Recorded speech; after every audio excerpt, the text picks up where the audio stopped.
Hey friends, happy Tuesday morning. It is going to be a beautiful, beautiful day.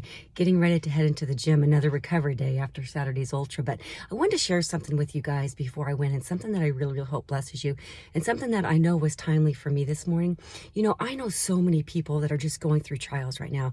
So many people experiencing just disease and just all kinds of stuff, right? You know, and as believers, we know that these are times not just of physical battles, but they're spiritual battles as well, because you know, these are the times when the enemy wants to come into our head and say, does God really love you? Would God allow suffering? Would God allow this if he truly loved you?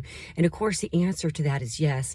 And the answer also to fighting these spiritual battles is found in the Bible, because I want to remind you in Ephesians 6:12, Paul clearly said that we don't battle against flesh and blood, but against these spiritual forces in the heavenly realms. And we are all believers right now are under a spiritual battle. I mean, you just look around our world and there's just so much going on, you know. But this morning in my Bible study, I was in Psalm 144, and here we have, this is a Psalm of David, and David was one of the greatest warrior ever known, right? And he fought many, many battles, and these battles that were physical were also spiritual. David clearly realized that, right? So I love what he wrote in Psalm 144, and I hope it blesses you today. And it's just a reminder that we don't fight this battle alone, but we also have a job to do, because we have to do the training. God guides us, but we have to get in there and do it, right? But David said, praise be to the Lord, my rock, who trains my hands for war, my fingers for battle.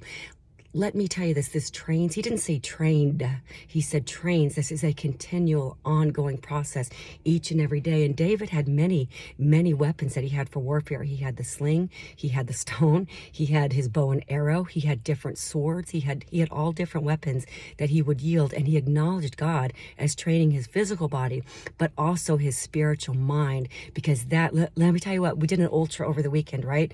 And we were sitting around talking afterwards, and we were just talking about how it was so important that our mind had you know, your body can only do so much, but your mind has to finish the job. Your mind has to be able to say, okay, I know these legs are tired, but you are going to keep going. It's this discipline of the mind that actually wins the race. You know, we have to discipline ourselves and train physically, but it's the discipline of the mind at the end of the day that gets you across the finish line.